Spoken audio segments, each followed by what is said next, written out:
Hello, VC. Doing a my first list of list season. This is going to be. I'm planning on doing several top 10 lists this December. This first one that I'm planning on doing is the top 10 most disappointing albums of 2013. And let me find my phone so it doesn't go off while I'm making this. Okay, yeah, top 10 disappointing albums of 2013. I bought a lot of new music this year, probably more music than any other time in my life as far as new releases. And there was quite a few that were disappointing, and I'm just going to tell you what I thought the top 10 most disappointing releases were. I'm going to do a video for honorable mentions and a video for top 10 albums of the year, probably next week. So we'll just get right to it. This is in no particular order. These are just 10 albums that I bought that a lot of people were digging, and I just didn't necessarily see it or thought that they fell short in some way. The first one for me was Vampire Weekends, Modern Vampires of the City.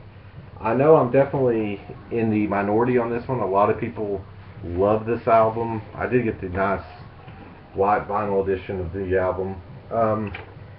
Basically, the issue I had with this album was I thought that the singles, Step, Dying Young, and Yahe were all really amazing. They're probably Vampire Weekend's three best songs they've ever written. But I thought the rest of the album just paled in comparison to those three songs.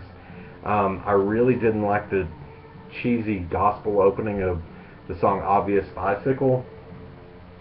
I didn't like I like the lyrics of the song Unbelievers, but I thought the music was just kind of cheesy and hokey, and the rest of the album was just sort of forgettable. Those three songs really stood out. Again, make a great, excellent, EP perhaps, but as a whole, I just thought the album was fairly inconsistent, and those three songs just really, again, just sort of paled in comparison to some of the other more generic tracks. So sort of in the minority on that one, but I didn't really see what the big deal was. I thought Contra was a much more consistent album. Number 9, or again in no particular order, but this is I guess going down the list, Justin Timberlake, The 2020 Experience. Let me say a few words in defense of Justin before we move forward, because a lot of people hate on this guy. I think he's enormously talented. Justin Timberlake reminds me of sort of a 1920s, 30s, 40s, 50s actor who can, a guy who can sing, dance, act. He's got comedic timing. The guy is just insanely talented, and the guy doesn't have to make music. You know what I mean? At this point in his career, he can pretty much do whatever he wants, and he continues to do it. And I think this is an unbelievably ambitious album. He could. Justin Timberlake and people like Justin Timberlake and Kanye West get my respect, because the easy thing for them to do would be just push out these 3 or 4 minute long club songs, which they could do, hire the hottest producer and just do that forever, and they would probably make so much more money than they're even making now. But Justin didn't do that on this one. He made 8 or 9 minute long songs, and I really applaud him for that. I think this is a lot of ambition. The problem I have with this is sort of the execution of that idea. Specifically Timbaland's production on this, there's absolutely almost no bass at all in this recording. There could be so many bangers on this one, but the way that they mixed it or the way that they produced it, it just comes out so flat. And also, if you're going to do 8 or 9 minute long songs, perhaps let the song build, after a while, and really add to it. Whereas this is just sort of verse, chorus, verse, chorus. Some of these are needlessly long. It's got some really good hooks on it, but it's sort of the execution. I ultimately found it pretty disappointing. I really like the song That Girl and the song Mirrors, but overall I just thought it was sort of a disappointment. I applaud the effort, but overall it just kind of fell flat for me. And a lot of people dug this album. By the way, I think people read way too much into Justin Timberlake. He doesn't take himself that seriously, and I think critics take him way too seriously. He seems like he has a great sense of humor, and I think people really read way too much into him. Another album I found disappointing, it wasn't released, so I'm just going to hold up this blank city, is Death Grips Government Plates. To me, that was it's available for free download online. I thought it was the most definitely Death Grip's most mysterious release, as we really don't know what it is, but ultimately their most disappointing. Basically because MC Ride sets it out more or less. Most of the songs just sort of feature a vocal sample that goes on for the majority of the song with just a simple phrase, like the song "Like a Will." The production is still great and forward-thinking, but the song lengths are, some of them are 2 minutes long, and to me it ultimately felt rushed. Maybe it's not. I'm waiting for some context. Perhaps it's a soundtrack. I know they're working on a movie, but as it stands right now, it's just a body of music. It seems very rushed and not well put together. What makes Death Grip so awesome to me, aside from the forward-thinking production, is MC Ride's amazing, manic personality that I just thought was largely absent on that one. So, my least favorite Death Grips album for sure. Another disappointing release for me, Foxygen. We are the 21st Century Ambassadors of Peace and Magic. Definitely my favorite album title of 2013, but I was a huge, huge fan. I have it on vinyl somewhere. It's Foxygen's 2012 EP, Take the Kids Off Broadway.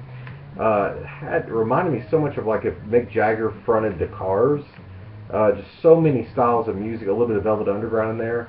So many styles of music pushed together, and just the vocals were so awesome. Again, it sounded like Mick Jagger on Sticky Fingers. Just loved the guy's voice, and I was really looking forward to this. I went and bought this the day it came out. I was such a big fan of the EP, and I was incredibly disappointed by it. The personality, the vocals are largely absent to me on this album. Just a lot of just dry, slow vocals. I do like the song No Destruction, but for the most part, it's just kind of mellowed vocals really ruined it for me. And it's a lot of the crazy time signatures that would switch back and forth are largely absent. I just didn't dig it. Dig the title, dig the cover art, but I thought the songs really weren't there either. So that was a big disappointment for me. Moving on, A$AP Rocky, Long Live A$AP. Was really looking forward to this one based on his mixtape, Live Love A$AP. A$AP Rocky did get a really cool yellow, transparent yellow edition of this. A$AP Rocky is sort of one of the founders of the cloud rap movement, and I really wish he would have stuck with that aesthetic, the cloud rap. He definitely moves into some different areas of rap here. I really dig the song "Fucking Problems," the single. That's probably one of the songs of the year of 2013 for me. But I thought A$AP Rocky's flow on this was definitely not as good as his mixtape, and he actually gets one-upped quite a bit on the song "One Train" that has Kendrick Lamar, Joey Badass, Ye Wolf, and Danny Brown on it. He actually almost gets overshadowed on almost every single guest spot on his album. Just didn't like some of the production on it either. There's a Skrillex song that I think ultimately doesn't work. One of the features that really I thought didn't work was the Santa Gold feature. Just ultimately was not as impressed as with his mixtape, which he made probably on a shoestring budget while he had all kinds of money to make this, and I just ultimately thought it was a bit of a miss mark. A band that I love, that I have everything they have on vinyl, I'm a huge fan of. I was very disappointed with this release, Deerhunter Monomania. Again, huge Deerhunter fan. My problem with this album was before it was released, I watched them play on the Jimmy Fallon show, and it looked like they were, Bradford was wearing sort of a disguise, and it looked like they were going for a garage rock type feel, which I was excited about. I would love to hear a really noisy Deerhunter album. But ultimately, this kind of tried to do, it's just really inconsistent. It sounds almost like an album full of B-sides. Because there are some really noisy garage songs on there, like Monomania, like Neon Junkyard, like Leather Jacket 2. But then there's really clean sounding songs that sound like they could be a outtake off Halcyon Digest, like The Missing, like Blue Agent, just again. And then there's the sort of the alt-rock country song Pensacola, which is okay, but it's just sort of one of the things I loved about Deerhunter was the flow, like on an album like Halcyon Digest or Microcastle, and it's just really kind of this is sort of all over the place. There are some things that do work. I really do like the song Monomania. I do like the noise when they went noisy. I really liked it. Love the reverb on Bradford's vocals. A lot did work, but it was just sort of all over the place. And ultimately, I was just felt like I was listening to almost a mixtape or something in a bad way. So a bit of a misstep for Monomania. Also, I didn't really think that they covered any new ground, which Deer Hunter always kind of does something new each time, or redefines the sound, and I thought they'd sort of done that on everything at that point. So a bit of a misstep. Here's another one. I don't really know why I was excited about this, but I was. I'm not really a big fan of this band, but Nine Inch Nails, Hesitation Marks. This is really nice. The vinyl is a really nice addition to this. Nice gatefold. I was excited. It's kind of silly because I was seeing some of the live shows that Nine Inch Nails was playing, and there was no, live guitar player, no live drummer. It was just 4 synthesizers. So it almost looked like Kraftwerk set up, and I thought, well, they've been gone 4 or 5 years, I suppose, and retired, which doesn't really mean anything anymore. And maybe Trent Reznor's coming back with a new sound. I really do dig some of his production. Trent Reznor, he's a guy I have mixed feelings about, but he has the respect of David Bowie, of a lot of people from that era, and I thought maybe he's going to come back and do something unique. I kind of liked the singles that came out. I thought it was really cool that he was working with David Lynch again. It was and Adrian Belew. He was working with a lot of cool people. And I just sort of blind bought the album, and to me it just sounds like a lot of 90s radio rock. Was not impressed. Ultimately let down.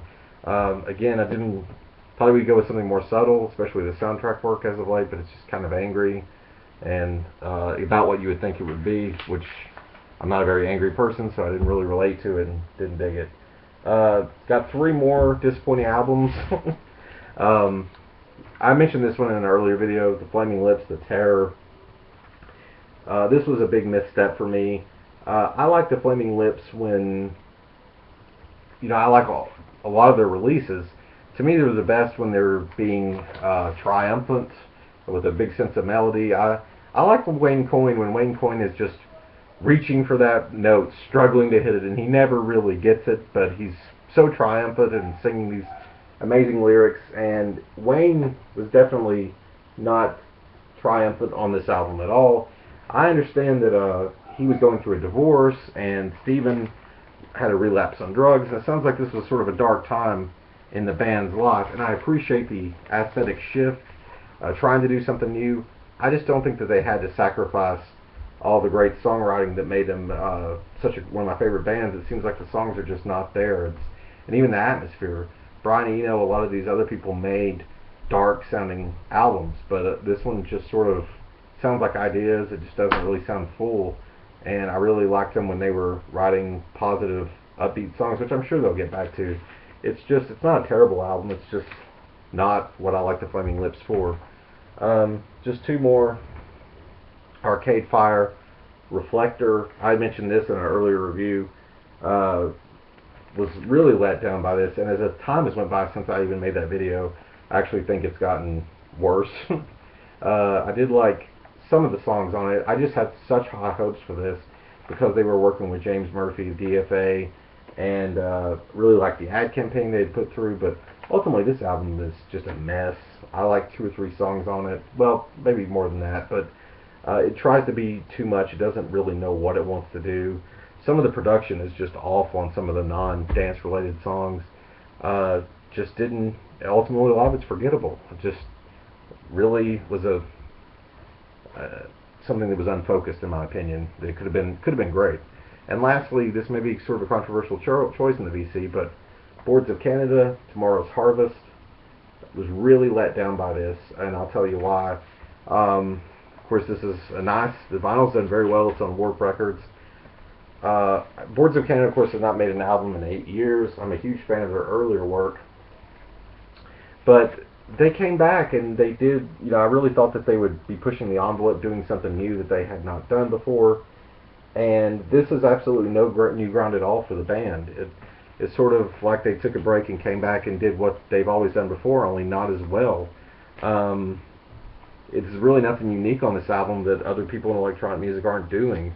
I thought it was ultimately, the production is still lush, it sounds good, but I thought it was really forgettable and kind of sleepy. There was nothing that really stood out to me at all about that. And to me, Boards of Canada are one of the most important bands, of the 90s, early 2000s, and this was just probably my least favorite record of theirs. And had a lot of hype leading up to it, and I don't know how other people felt about this, but I just thought it was sleepy and sort of forgettable. So anyway, that's my top 10 most disappointing albums of 2013. If you disagree with me, that's fine. Leave comments. I also like to hear what are your most disappointing albums. What were things that let you down this year? It's fun, it's just opinion, so I'm not going to take offense to it if you completely disagree with me, or you lose respect for me for having bought a Justin Timberlake album. That's fine too. I got to keep it real. If we don't keep it real here, what are we doing? I'm going to have a list of honorable mention albums probably this weekend, or maybe even later this weekend, that I'm going to do my top 10 next week. Hope everyone's doing fantastic, and now we got all the bad stuff out of the way, we will get to the good stuff soon. Take care.